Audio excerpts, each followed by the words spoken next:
Hello বন্ধুরা, এখন বাজে 11:15। তো 11:15টার মধ্যে কিন্তু আমি অনেক কিছু রান্না করে ফেলেছি। তো চলো তোমাদের দেখাই কি কি রান্না করছি। আর খুব পছন্দের একটা রান্না করছি, দেখো। এই যে এইটা হচ্ছে আমার খুব পছন্দের রান্না, মানে টমেটোর ভাজাও বলতে পারো, টমেটোর টকও বলতে পারো।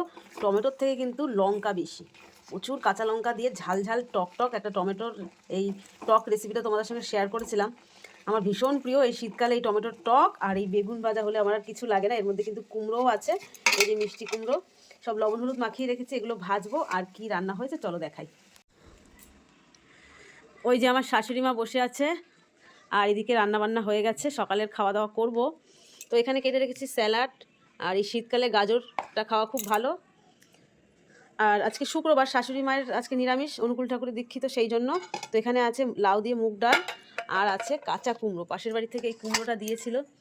তো বলেছিল নিরামিষ রান্না করতে, তাই জন্য আজকে নিরামিষের দিনে এই কাঁচা কুমড়ো ভাজা কালো জিরে ফোড়ন দিয়ে। আর ভাত তো হয়েই গেছে।